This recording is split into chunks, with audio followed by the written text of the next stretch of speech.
Hey everyone, it's Miss Jenkins, and I am back today to do another read aloud for you. So, since we are talking all about plants and seeds and how things grow, today I wanted to read to you this book. It's called A Fruit is a Suitcase for Seeds. So, I'm not sure if you've ever thought that way about fruits. I know I have not, but we're going to learn all about some different fruits in here. And some of the things that I learned when I read this book the first time were new to me. They were things that I did not already know about fruits. So as you listen to me read it, I want you to think about, is this something new that I did not know before? Or is it something maybe you have seen in a fruit that you have eaten or that grows somewhere that you've seen before? So this book was written by Jean Richards. She's the author. And it was illustrated by Anka Harriton. So she is the illustrator. So let's read together. A fruit is a suitcase for seeds. And this is a suitcase. So think about that as we read this book. Most plants have seeds.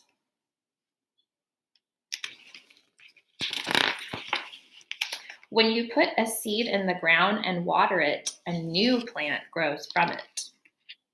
So some of you may have grown your own plants at home or somewhere and you have seen them grow from the ground. Seeds often travel to faraway places. If seeds did not travel, too many plants would grow in one place and it would be very crowded. So did you know that seeds actually travel? They can travel from the wind blowing them, or an insect or animal might move them. So some seeds travel on the wind, and some seeds travel in the water. Wow, water can move seeds too. You see this plant here, it's being moved by the water.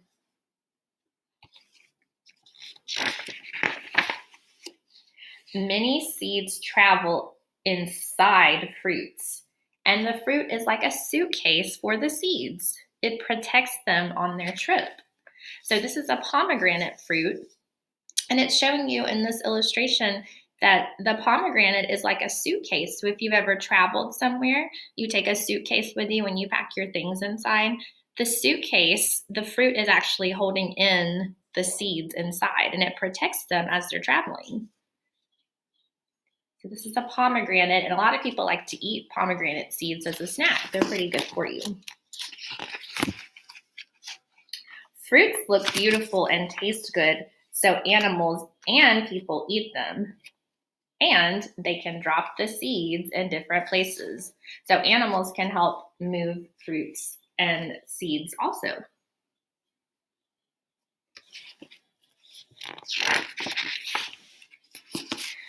Some fruits carry one big seed inside them, and the seed is called a pit. A cherry is one of these fruits also. So here are some fruits where the seeds are carried inside and they are called pits. We have the cherry here. This is a plum. Here's a peach, an apricot, and my favorite, avocados. You guys know that I love my avocados, and I'm actually going to show you one in just a little bit, but its seed is on the inside and it is called a pit. Some fruits have many small seeds inside them. An apple is one of these fruits. So you'll see here some fruits here. We have a lemon, watermelon, apple, pear, and they actually have the seeds on the inside and they are very tiny. So smaller than the pits. Some fruits have many, many tiny seeds inside of them, like a kiwi. So this animal is eating a kiwi over here. Also bananas and blueberries have tiny seeds on the inside. Many berries, such as strawberries and blackberries, actually carry their seeds on the outside. And raspberries do too.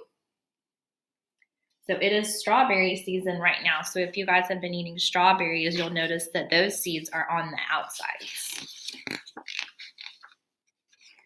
And some vegetables we eat are really fruits. and they carry seeds too.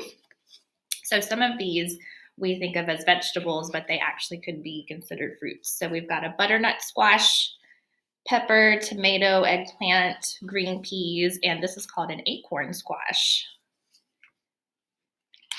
And peas are seeds. So if you are ever eating peas, they actually come inside little pea pods, and the pea itself is actually the seed.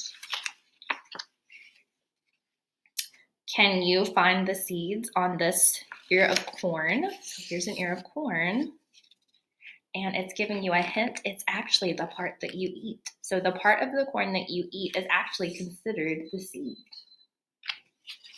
Wonder if you knew that. I'll bet you didn't know that every time you eat a peach, a cherry, an avocado, a plum, a cucumber, a tomato, a grape, an apple, an orange, a pea, a pear, a melon, a banana, or a blueberry,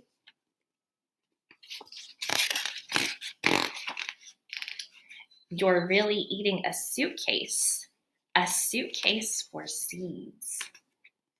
So every time you eat one of those things, you are actually eating the seeds that go with it as well, or a suitcase for those seeds.